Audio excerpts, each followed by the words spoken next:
This book is called Learning to Ski with Mr. Magee. It's by Chris Van Dusen.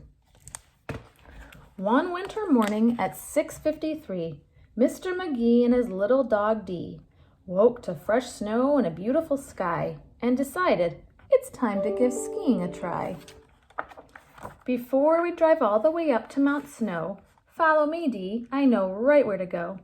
Across from the house and just up the way is a great little hill with a view of the bay. We'll practice up there till we learn how to ski. Then we'll head for the mountains, said Mr. Magee. A few minutes later, they came to a spot where nothing could get in their way, Magee thought.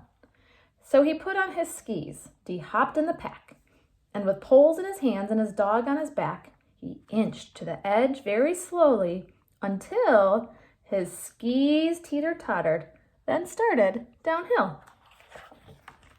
Not far down the hillside from Mr. Magee, and just out of sight, there happened to be a curious moose. He was on a search for the succulent sticks of the great northern birch. Then he spotted a tree, the biggest he'd seen, on the opposite side of the gaping ravine. The moose turned around, and what did he see? Mr. Magee and his little dog Dee. The moose was so shocked he stood frozen in fear, but Mr. Magee hadn't learned how to steer. And he knew very soon they were going to collide, so he called to the moose, "Would you please step aside?" But the moose didn't move, so Mr. Magee yelled, "Duck!" And that was the moment they ran out of luck. 'Cause while they were sliding right under the moose, the tips of the skis snagged the log of a spruce. Whoa. In a flash and a flip, they flew over the log, tossing poor Mr. Magee and his dog head over heels straight into the gap. When the ends of the skis came down with a slap.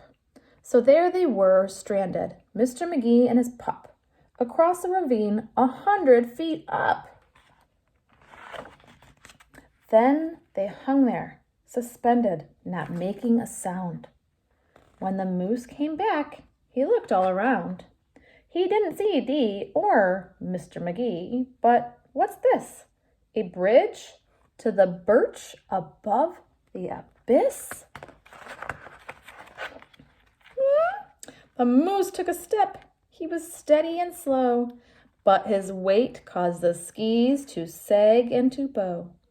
And when he looked down, his heart skipped a beat, for Mr. Magee was right under his feet. With a snort, the moose leapt. The skis went spring. They popped in the air with a zip and a zing, and up like a rocket shot Dee and Magee. Landing feet first, just as safe as can be. Well, that was exciting, said Mr. Magee, but I'm not really sure we learned how to ski. I think that I might need a lesson or two. I think that perhaps it's the best thing to do. And when we get home, he said with a smile, we'll let someone else use the skis for a while. So that's Learning to Ski with Mr. Magee.